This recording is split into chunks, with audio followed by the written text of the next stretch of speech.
Every lie leaves an echo. And sometimes that echo grows louder than the truth. Sophie had always believed that silence could be stronger than words.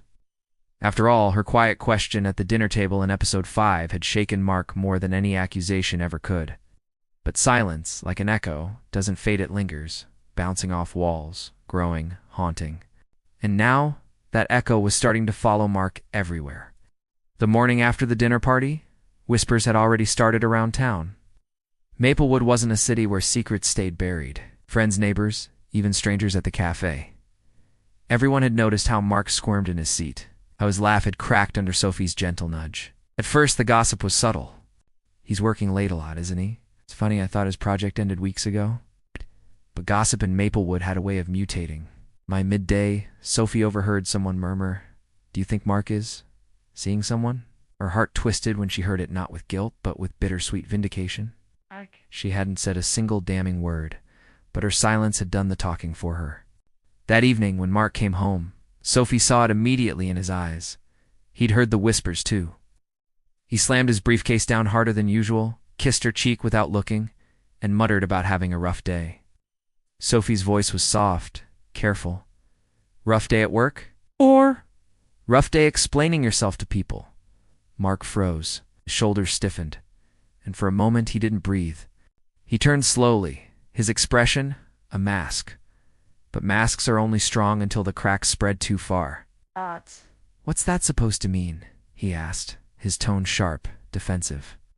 Sophie stepped closer, her eyes glistening not with fear, but with tears she refused to hide anymore.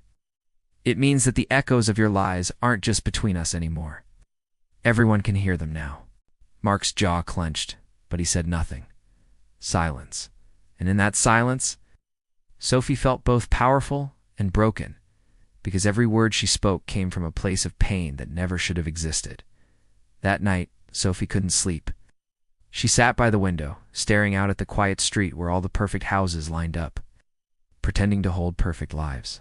Tears streamed down her face as memories replayed in her mind. Mark promising forever. Mark holding her hand on their wedding day. Mark whispering dreams into her ear. Now those promises were ashes. Those whispers had turned into echoes of lies. Her heart ached so badly it felt like it might tear apart. She wanted to scream, to break something, to ask him why. But another part of her, the part that was growing darker, sharper, reminded her. This pain wasn't just hers. It was his too, and soon he would feel it in ways he never imagined. The next day, Sophie decided to feed the whispers, carefully, deliberately. She met her friend Emily for coffee, someone who was known to talk and talk fast. Emily leaned across the table. "So, what was that about at dinner the other night?" Mark looked off. Sophie lowered her gaze, her voice breaking just enough to sound fragile. "It's probably nothing. I just worry, you know. He's gone so late. And sometimes, I don't even know if he's really at work." Emily's eyes widened, her hand reaching for Sophie's. "Oh, Sophie." Sophie forced a trembling smile. "Don't say anything, okay?" But of course, Sophie knew Emily would say something. She was counting on it.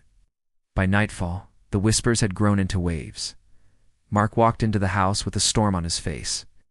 He slammed the door and turned on Sophie, his voice sharp. "What are you telling people?" Sophie looked at him, her eyes filling with tears, not fake ones, but real ones, because even now, a part of her hated what their love had become. "I haven't told them anything you didn't create yourself." Mark's fists tightened at his sides. He opened his mouth to speak, but no words came out. For the first time, Sophie saw fear in his eyes, not just fear of being caught, but fear of losing the image he'd built, the man he pretended to be.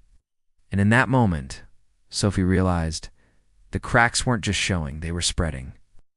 That night, after Mark fell into a restless sleep, Sophie stood in the bathroom, staring at her reflection. She touched her tear-stained face and whispered to herself, "This is only the beginning. He destroyed my heart. Now I'll destroy his world." Her sobs echoed in the empty room, but beneath them, a chilling determination pulsed stronger than ever.